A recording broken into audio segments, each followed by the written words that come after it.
नमस्कार। उत्तर प्रदेश चुनाव के लिए चुनावी आगाज हो चुका है और पहले चरण की वोटिंग खत्म हो चुकी है।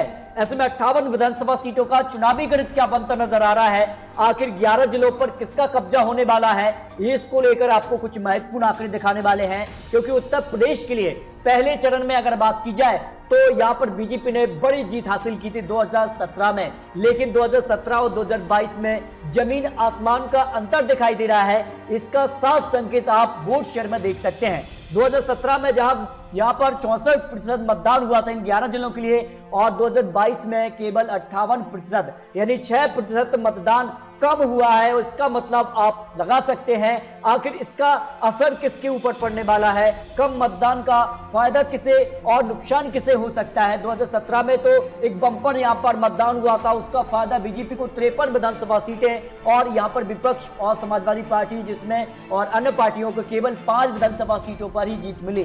तो 2022 का क्या चुनावी हिसाब किताब बनता नजर आ रहा है, इसके आंकड़े आपको दिखाने वाले। लेकिन उससे पहले आपको उत्तर प्रदेश के लिए पहले चरण के लिए अगर बात करें तो 2017 में जहां 68% मतदान बंपर मतदान, लेकिन 2022 में यहां पर शामली में केवल 62% मतदान, मुजफ्फरनगर में 67% मतदान लेकिन 62% मतदान, मेरठ में यहां पर 67 और 59 पर केवल 2022 में, बागपत में 64 लेकिन इस बार 61% मतदान, यानी 2017 के मुकाबले 2022 में यहां पर गाजियाबाद में भी यहां पर कम मतदान हुआ है। हापुड़ में तो 66% से घटकर अब 61 पर आ गए हैं, गौतम बुद्ध नगर में 57 से घटकर 55, जबकि बुलंदशहर में 64 से घटकर 61 पर पहुंचा है मतदान। 2017 में यहां पर अलीगढ़ में 64% लेकिन 2022 में 57%, मथुरा में 55 से घटकर यहां पर जो है 59 पर आ गए, और आगरा में 64 से घटकर 57, यानी हर एक यहां पर जिले की बात की जाए तो हर एक जिले में जो है 2017 के मुकाबले 2022 में मतदान कम हुआ है।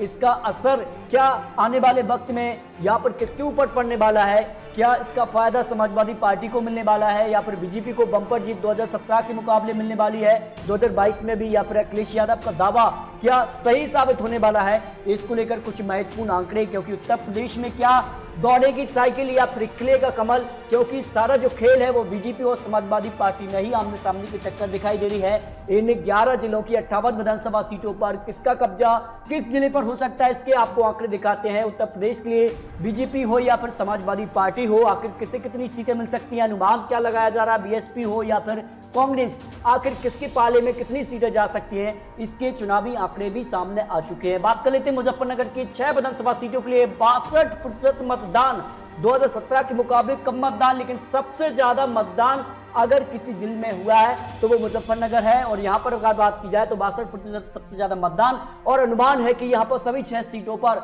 समाजवादी पार्टी का कब्जा हो सकता है, जो आंकड़े बनते नजर आ रहे हैं। जबकि मथुरा की 5 विधानसभा सीटों पर 59% मतदान, और इस हिसाब से बीजेपी को 4 जबकि समाजवादी पार्टी को 1 विधानसभा सीट पर जीत मिलने का अनुमान यहां पर लगाया जा रहा है। जबकि 5 गाजियाबाद की सीटों के लिए यहां पर 55% वोटिंग हुई है, और इसमें से बीजेपी को 3 जबकि समाजवादी पार्टी को 2 विधानसभा सीटों पर जीत मिलने का अनुमान यहां पर उत्तर प्रदेश के लिए लगाया जा रहा है। हापुड़ की 3 सीटों के लिए 61% मतदान हुआ है, और 3 सीटों में से बीजेपी को 2 विधानसभा सीटें, 1 सीट समाजवादी पार्टी के पक्ष में जाने का अनुमान है।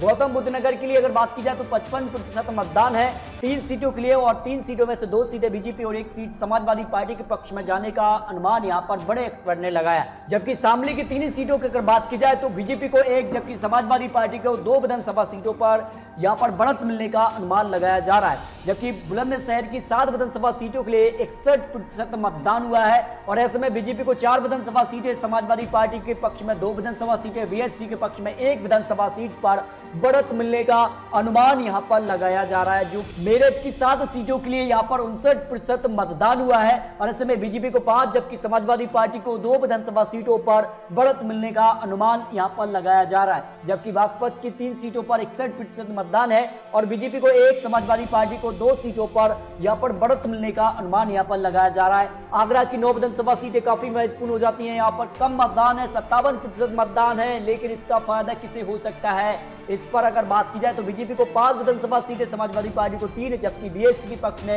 1 विधानसभा सीट पर बढ़त मिलने का अनुमान यहां पर लगाया जा रहा है। जबकि यहां पर बात की जाए तो 7 सीटों पर अलीगढ़ में यहां पर 57% मतदान है, और बीजेपी को 4 जबकि समाजवादी पार्टी को 2, 1 सीट यहां पर बीएसपी के यहाँ पर बढ़त मिलने का अनुमान यहाँ पर लगाया जा रहा है। यानी उत्तर प्रदेश के लिए पहले चरण के लिए यहाँ पर वोटिंग खत्म हो चुकी है। 58 विधानसभा सीटों पर जो है यहाँ पर हलचल हो चुकी है और 2017 के मुकाबले कम मतदान हुआ है, लेकिन इसका फायदा किसे हो सकता है ये अनुमान लगाया जा रहा है। जो यहाँ पर बड़े एक्सपर्ट ने रखा है कि बीजेपी को यहाँ पर 28 से 30 सीटें, जबकि समाजवादी पार्टी को 22 से 26 सीटें, बीएसपी 4 से 5, कांग्रेस का खाता नहीं, अन्य का खाता नहीं। यानी पहले पेज पर बीजेपी को हल्की सी बढ़त मिलने का अनुमान यहां पर लगाया जा रहा है, लेकिन समाजवादी पार्टी बीजेपी को बिल्कुल कांटे की टक्कर देती नजर आ रही है। ऐसे में दूसरे पेज और तीसरे पेज के बाद क्या ये जो समीकरण है उसमें बड़ा बदलाव होने वाला है? कम मतदान आखिर किसे फायदा किसे नुकसान, इस पर अपनी राय कमेंट बॉक्स में जरूर रख सकते हैं। और आपको क्या लगता है उत्तर प्रदेश के लिए पहले पेज पर किसे कितनी सीटों पर बढ़त मिल सकती है, यानी उत्तर प्रदेश में कौन नया मुख्यमंत्री बन सकता है? इस पर अपनी राय कमेंट बॉक्स में जरूर रखिए और लेटेस्ट और अपडेट के साथ फिर मिलते हैं। तब तक के लिए जय हिंद, जय भारत।